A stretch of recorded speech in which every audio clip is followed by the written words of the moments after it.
राम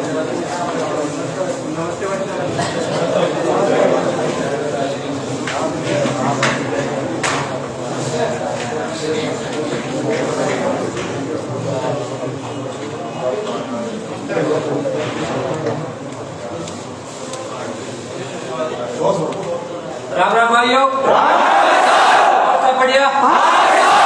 सबको पता है कल इलेक्शन है, वोट किसको करना है?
प्यारे छोटे भाइयों,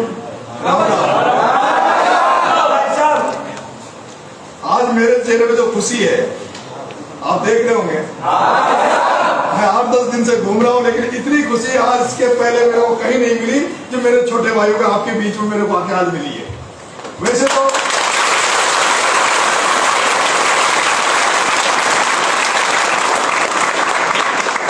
मेरे प्यारे भाइयों, मैंने इसी छात्रावास की दाल खाई है, इसी छात्रावास की रोटी खाई है, और उस दाल की कीमत मैं तो शायद जिंदगी में कभी नहीं चुका पाऊंगा, क्योंकि नरेश मीणा जो कुछ भी है, तुम्हारा भाई जो कुछ भी है, अगर उसकी देन है तो केवल छात्रावास ही मीणा होगा।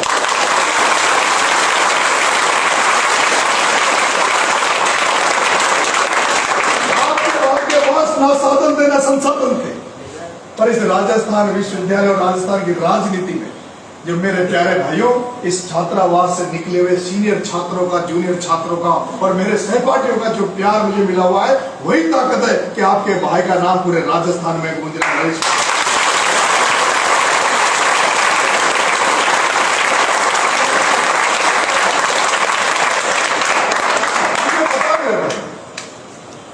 एक बार हमारे भगवान पूजनीय आदरणीय डीसी साहब किशन लाल जी मीणा ने हमारा हॉस्टल बनाया, और ये एकमात्र ऐसा हॉस्टल है पूरे राजस्थान, पूरे देश में जो अनुशासित है, जिसका बच्चा जब यहां से निकलता है तो वो एक ऐसा मैसेज देता है कि हम उस बिल्डिंग से आए, उस जन्नत से आए, उस जन्नत में रह के हमने कुछ सीखा है तो आदरणीय डीसी साहब से सीखा है, डीसी साहब के आदर्शों को सीखा, डीसी साहब के अनुशासन को सीखा है। एक बार का मैं उदाहरण देना चाहता हूं कि आदरणीय नमोनारायण जी मीणा इसी छात्रावास के उपाध्यक्ष हुआ करते थे डीजी साहब के बाद में, अगर कोई दूसरा पत्ता तो आदरणीय नमोनारायण जी मीणा का था। वो जब एडिशनल डीजी रहे, पुलिस डिपार्टमेंट में रहे, तब वो हमारी बहुत सारी यहाँ राजस्थान में मदद करते थे, हमारे छात्रों की मदद करते थे, और वो उसके साथ साथ विश्वविद्यालय का हमारे हॉस्टल के उपाध्यक्ष भी थे। लेकिन जैसे नमोनारायण जी सांसद बने और मंत्री बने, तो मुझे पता है एक दिन कि आदरणीय डीजी साहब किशन लाल जी ने नमोनारायण जी को फोन करके कहा, वो नमोनारायण जी उनके उम्र में छोटे हैं, जूनियर है, और नमोनारायण जी को जो शब्द बोले डीजी साहब ने, वो मैं आपको बताना चाहता हूँ कि है नमो, अब आप राजनीति में चले गए, अब आपका मेरे हॉस्टल से कोई लेना देना नहीं है, अब आप मेरे हॉस्टल से मत आना।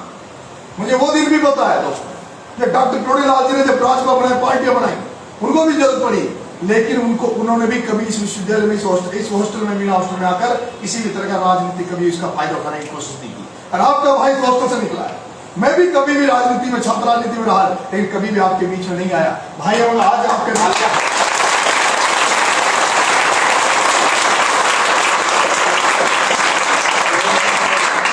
क्योंकि मेरे भाइयों हमें आपसे उम्मीद और आशा है, वो उम्मीद और आशा ये है कि हम यही चाहते हैं कि निकलता है वो IAS बने, IPS बने, और इस देश में जहां भी जाए वो इस जन्नत का नाम रोशन करे। जिस दिन आप ऊंचे पदों पे जाओगे, ऊंचे ओहदों पे जाओगे, उस दिन हम हमेशा धन्य हो जाएंगे।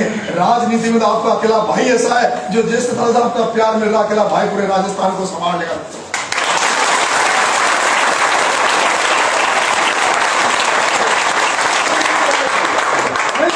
इस कैंपस को, इस हॉस्टल को हमने कभी भी इस तरह से नहीं किया कि कोई राजनीति में हमारे ऊपर हो, लेकिन आज पूरे राजस्थान, पूरे देश में जहां कहीं भी हमारे लोग बैठे, चाहे वो दिल्ली में बैठा हो, चाहे बॉर्डर पे बैठा हो, चाहे जम्मू में बैठा हो, चाहे मुंबई में बैठा हो, रेलवे में बैठा हो, चाहे कस्टम में बैठा हो, जहां कहीं भी हमारे अधिकारी, जो पूरा समाज में जहां जो जनप्रतिनिधि है, उनकी नजर आपके भाई ने जो 8-10 दिन से जो काम कर रहा है, सड़कों पे यहाँ विश्वविद्यालय चुनाव में घूम रहा है, उसने इस तरह का माहौल क्रिएट कर दिया कि पूरे हिंदुस्तान में बैठा हुआ हमारा व्यक्ति चिंतित है कि राजस्थान विश्वविद्यालय में हमारी बहन जो बेटी को जो लोगों ने खड़ा किया है, वो 26 तारीख को विश्वविद्यालय के अध्यक्ष बने। और ये एक प्रेस्टीज हो गई है, ये हमारी प्रतिष्ठा का सवाल हो गया है, हमारे सबके लिए प्रतिष्ठा। जहाँ मैं खड़ा हूँ वो सब आपकी भी प्रतिष्ठा, आपका भी मान और सम्मान है दोस्तों, क्योंकि मेरा जहाँ कद गिरता है तो मेरे आपका भी कद गिरता है, मेरा जहाँ मान और सम्मान बढ़ता है तो मेरे छोटे भाइयों आपका भी मान और सम्मान बढ़ता है। ये आप सब जानते हैं। जब कभी भी नरेश मीणा कुछ बनेगा तो उस दिन इतना होगा कि नरेश मीणा वही प्रोडक्ट है, ये वही दाल खाकर आया जो मीणा हॉस्टल की दाल इसने खाई है, उसी दाल की दम है जो आज ये हुंकार भरता, आज ये बोलता मेरे प्यारे भाई।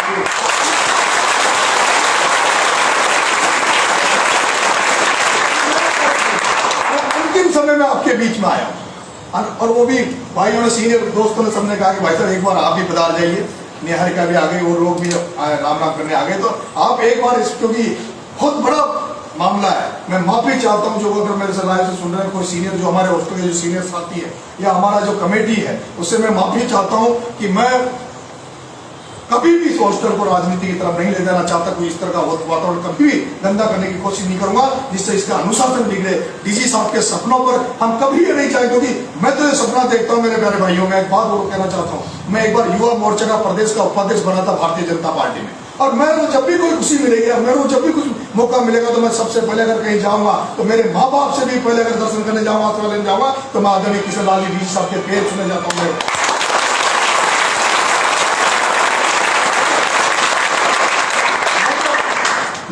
साहब के पास गए तो आदरणीय डीजी साहब ने मेरे से कहा, नरेश तेरी फोटो वोटो आई है, क्या बन गया? उन्होंने कहा वो युवा मोर्चा का उपाध्यक्ष बनाया बीजेपी ने। अरे क्या है उपाध्यक्ष? एमएलए एमपी बन, किसी को फोन करने की जरूरत है तो मैं करूँ। उस समय वसुंधरा जी से उन्होंने कहा कि वसुंधरा जी से मेरे अच्छे संबंध है तो बता मैं उनको फोन कर दूं। अब मुझे दोस्तों शर्म आती। उसके बाद मैं डीजी साहब के घर नहीं गया, ना उनके आशीर्वाद लेने गया। अभी हमारे एलुमिनी भी उसमें डीजी साहब आए, अपने पैर छुए। लेकिन मैं चाहता हूं, मेरा सपना है कि जिस दिन भी आपका भाई अगर एमएलए बन गया, एमपी बन गया, कोई भी होता मिलेगा, उस दिन आपके भाई का एक ही सपना, अगर मैं सबसे पहले आशीर्वाद लेने जाऊंगा तो उस भगवान के लेने जाऊंगा, उस डीजी साहब किशन लाल जी के पैर छूने जाऊंगा, जिसकी वजह से आज हम सब लोग हैं।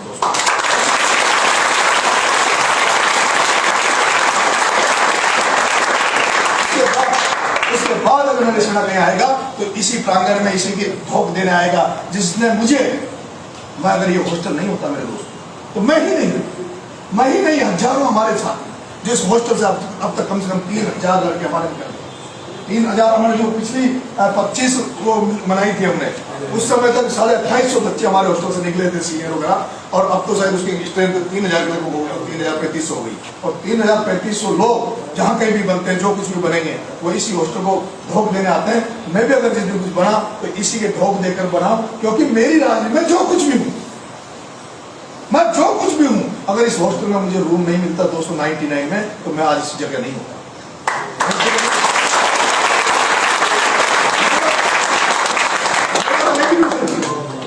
एडमिशन भी मेरी परसेंटेज कम थी दोस्तों 12th में, तो उसमें हुआ कि हर जिले से हमारे 2 बच्चे उस समय पढ़ते में लेते थे, तो मेरा 12 जिले से इसमें सिलेक्शन हुआ था। और उसी की देने की किस तरह से वो अभी वक्त नहीं, जिस तरह की राजनीतिक बातें, वो कैसे मैं चुनाव लड़ा, कैसे हॉस्टल वाले मेरे को खड़ा किया, पूरे हॉस्टल में अपने ऊपर की छत में मीटिंग हुई और उन्होंने कहा कि तू चुनाव लड़ेगा राजस्थान कॉलेज से, और मेरे खिलाफ 4-5 हमारे समाज के लोगों ने नॉमिनेशन डाल दिया और मैं ट्रेन से बैठ के गांव भाग गया था।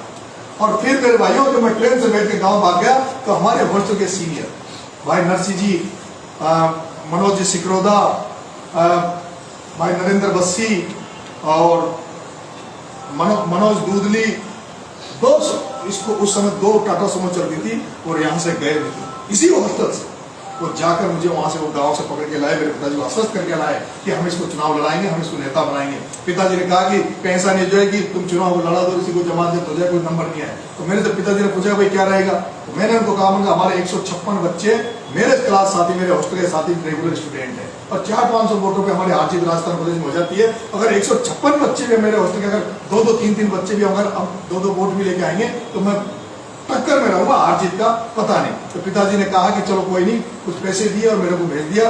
राजस्थान कॉलेज में आपका भाई चुनाव लड़ा, 17 वोटों से मात्र मैं हार गया, मात्र 17 वोटों से मैं चुनाव हार गया।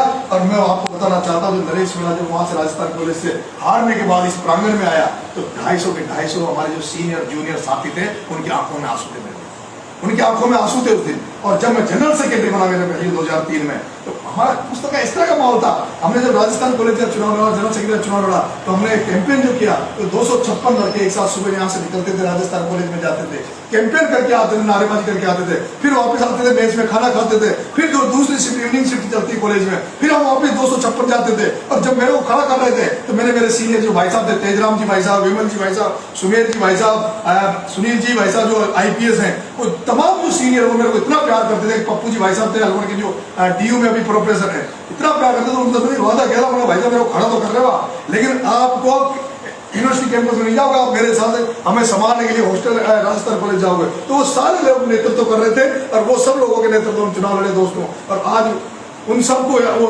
चीजें भी याद आ रही होंगी, वो मेरी बात को लाइव में सुन रहे होंगे मित्रों। तो मेरा आपसे लास्ट में अंतिम निवेदन ये है मेरे भाइयों, कल आप सब ID धारक, सब आप रेगुलर स्टूडेंट विश्वविद्यालय के, जो लोग राजस्थान कॉलेज में रहे, तो जैसे लोग वोटर आपके बाद आपको सुबह जल्दी जाना पड़ेगा, आपको सबसे पहले जाते 7-8 बजे जैसे वोटिंग होगी, आपको सबसे पहले अपना वोट डालना होगा। और वोट डालने के बाद आपको हॉस्टल में नहीं आना है, आपको हॉस्टल में नहीं आना, आपको वहां रुकना है। और जैसे जो बच्चे वहां आएंगे वोट देने, उनको आपको विनती करनी, उनके पैर पकड़ने, हाथ जोड़ने, इस तरह का माहौल क्रिएट कर देना कि केवल निहारिका के अलावा किसी के कान में कुछ पड़े ही नहीं। कॉमर्स कॉलेज के बच्चे कॉमर्स कॉलेज में, महाराजा के बच्चे महाराजा में, और राजस्थान अपने राजस्थान कॉलेज के राजस्थान कॉलेज, इस तरह से वो कल ऐसा वातावरण हो। और मीणा उसकी पूरी ताकत के लिए दिख जानी चाहिए कि हम हमारी बहन के साथ, हमारे बड़ा भाई नरेश मीणा की प्रतिष्ठा को बचाने के लिए, उसके मान और सम्मान को बचाने के लिए, बहन निहारिका के लिए पूरा मीणा हॉस्टल सड़क पर है, पूरा मीणा हॉस्टल वोट मांग रहा है। इसी के साथ धन्यवाद। जय हिंद, जय भारत।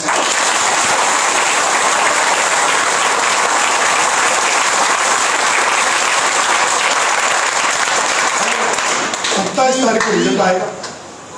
रिजल्ट जो भी हो, हमारे काम है मेहनत करना, परिणाम का तय करना हमारे ऊपर नहीं है। हमारा काम है मेहनत करना, परिणाम तय ऊपर वाला करेगा। हम हमारी जितनी मेहनत है मेहनत कर रहे हैं, लेकिन परिणाम जो भी हो 27 तारीख को परिणाम आएगा। 28 तारीख को मैं चाहता हूं मेरे आप सभी छोटे भाइयों के साथ किसी पिक्चर हॉल में पिक्चर देखें और कहीं बढ़िया सा डिनर करें, कहीं चूरमा बाटी की गोट करेंगे और एक साथ इसकी उम्मीद है हम जीतेंगे तो उस जीत को एक साथ मनाएंगे। हारेंगे तो गम को मनाएंगे, हारेंगे तो रोएंगे और जीतेंगे तो जश्न मनाएंगे। धन्यवाद।